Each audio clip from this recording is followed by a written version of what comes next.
Hello. In this mission making guide, I'm going to show you how to use the radiation mod in a custom mission. For the sake of keeping this video short, I am not going to cover the basics of mission making, and I'm also going to assume that you're familiar with the Eden 3D editor.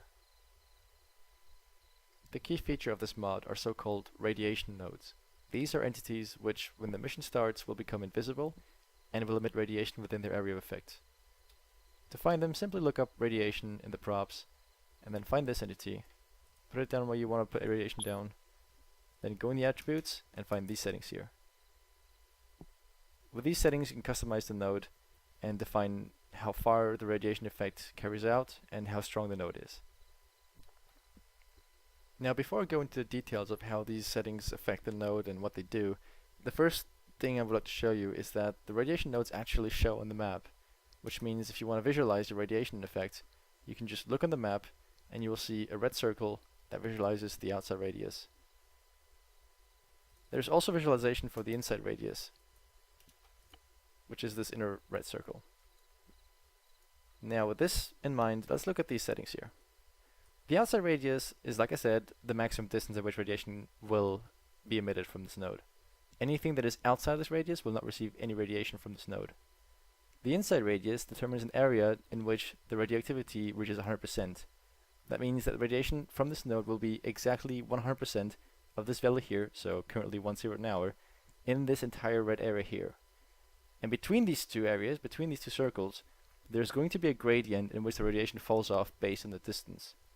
Now, it will be intuitive to think that this fall off is linear to the distance, but it is not. It is actually based on the cube of the distance, which means that at the middle between these two distances, so currently 30 meters, you will not receive 50% of the maximum radiation, but rather 50% times 50% times 50%, so 12.5% of the maximum radiation. This is simply to simulate a nice progressive buildup of the radiation as you get closer, because otherwise, the moment you step into this area, you would just receive a huge amount of radiation, and you'd already know that you're inside a radioactive area. Alright, so now we know what the settings do, but we don't really know what values we pick for them. So let's look at this practical example over here. I would like to cover this entire building with radiation. What would be the best way to go about it? Well, one foolish way to go about it, which is not a good idea, is to just put down a lot of nodes and space them roughly equally, and then just hope that it somehow covers the entire room. It would kind of work, of course, but this is not the best idea by far. Not only will this affect the performance a lot more, but the radiation would also not be exactly even, and it would overlap. It would become really difficult to figure out how much radiation is actually happening in this area. So the better approach would be to just take one node and put it in the middle of the building, and using the inside radius that I mentioned earlier, we can now cover the entire building area. So now, as you can see, everything is inside the red circle. The entire building is covered. And so any point inside this red circle has the same radiation as any other point in that circle, which means this corner over here has the same radiation as the middle of the room as that corner over there as well. And so this is the better way to cover large areas. Instead of taking multiple nodes and just stacking them, it's better to use one node and cover the entire area inside the inner red circle. Now don't get me wrong, it's fine to use multiple nodes if you want to cover multiple objects, but it's not a good idea to use multiple nodes to cover one object. And the reason for that is because you can use one node to cover a large object, but you can not use one node to cover multiple small objects in different areas. So I had to put multiple smaller nodes in these three objects here to make them all stand out, and that is this truck here and those two cable drums. And so, because now I'm using separate nodes, I can adjust the radius a lot more accurately and decide, how radioactive this area should be compared to this area over here. And so I decided that this being a truck, I thought 3 meters of radius should be fine to cover exactly that truck, and probably a bit more, but that's fine in my opinion. These drums, I decided that 1 meter radius should be enough to cover them. And so now I get this result on the map. You can also see that the outside radius is a lot smaller on these small nodes, because in my opinion they shouldn't extend too far out. This is not just because of performance issues to kind of reduce the performance impact, but also because it just doesn't seem realistic in my opinion that it would go that far. Which is also why the opposite is true here. The building being a big object, I want that to stand out a lot more than these small things over here. And so that building has a much bigger outside radius. This is also important to serve as a warning for the players, especially if the players use a vehicle like a car, or a helicopter, or other means of transport to get in there. Because as soon as they cross this point and they have a Geiger count with the sound turned on, they will be able to hear the warning, the sound changing and the beeping increasing as they get closer. If I had this area be much smaller, like 40 meters, the area within which the Geiger Scout changes sounds is now a lot smaller. It's literally just this distance here, so 20 meters. Whereas if I have a bigger area, so like 100, now they have a much bigger area in which they'll get warned that they are entering a contaminated area. And because the fall off, like I said earlier, is based on the Q of the distance, it takes them at least 50% of this distance here before they really notice a difference in the sound. And so it's always a good practice to make these larger objects stand out more and give them a much bigger outside radius than smaller objects, which are just, as the name implies, small things. They're just details. So always make buildings and large areas that are contaminated stand out more and give them a bigger radius. And small details, which are also something you could do, just leave them smaller. Oh, and before I forget, the markers don't change size when you undo and redo settings on the radiation nodes. This is currently something I cannot do because of limitations with the scripting commands. So you'll have to either refresh the settings manually, or you can open and close a map and that will refresh every node. Here's an example. If I set this to 200, undo it, and I also set it 100, the size doesn't change. But if I close it up in the map, ta-da! So far we've only been talking about the radius of these nodes, but I haven't said anything about the radioactivity itself, which is the strength of the node. So in this next example we're going to look at 3 different nodes here that have different radioactivity set to them. The green one is set to 5 sievert/hour. The yellow one is set to 50, and the red one is set to 500. Needless to say, the red one is extreme radiation, and it's going to be enough to kill me within a few moments. But I'll show you this in just a second. Okay, here we are. In front of me I have the 3 radiation nodes, and on my left I have my Geiger Scout turned on. So let's look at these nodes. The right one, being 5 sievert/hour, means that I'll reach the critical radioactive dose of 6 sievert within 72 minutes. The yellow one, at 50 sievert/hour, means I will reach the fatal dose at 7.2 minutes. And the last one is 0.72 minutes until I die, which is roughly 43 seconds. So that's a lot quicker. Now, I'm going to walk into them, and I'll show you exactly the effects of what's going to happen. So, the green one, not much happening. You can hear the Geiger Scout going off, and, well, you can't really see any post-process going on. This is because 5 sievert/hour is alright. It's not too bad. Like I said, I can live 72 minutes in this environment before I pass out or die from the radiation. Let's step out of here first. And then let's go on the yellow one. Yeah, so this is off the scale. The Geiger Scout is overflowing because this is too much. It just cannot measure this value accurately. And if I wait long enough, you'll probably see a bit of noise effect going on, although I'm not sure if this video quality is going to enable that. So let's step out of here because it's getting really annoying at this point. And lastly, the red one, well, you can kind of imagine what's going to happen, but just to show you anyway, here we go. As you can see, very quickly the noise effect is kicking in, and I'm losing saturation on my screen. That's because the effect is getting worse and worse. And as my radiation increases, you'll see other effects such as the screen starting to blur and to slowly shake, followed by the eyes blinking.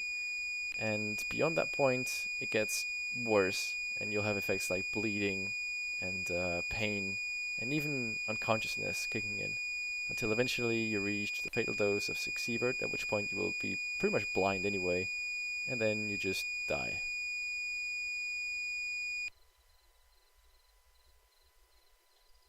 So the primary thing we should take away from this test is that different values on the radiation nodes will have major impacts on the player's ability to survive.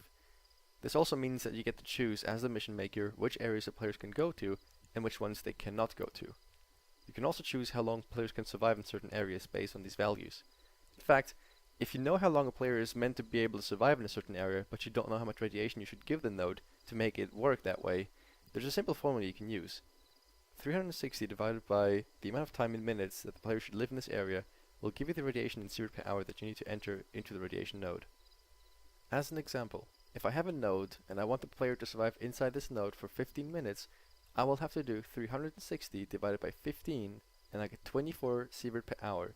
This is the radiation that my node needs to have so that the player can live 50 minutes inside that node before reaching a fatal dose. However, the values calculated with this formula are to be considered as guidelines rather than the actual values you need to enter into the radiation node. In most cases, they will not be different from what we'd expect, but especially for radiation nodes that have very weak radiation, it will be slightly different, and it'll actually take the players longer to die in this environment. This is because players actually lose radiation over time by a matter of 50% every hour. Here's a graph showing what that looks like, and you can see clearly that over multiple hours it decays quite a lot and leaves the player almost healthy again, although it never really gets to that point.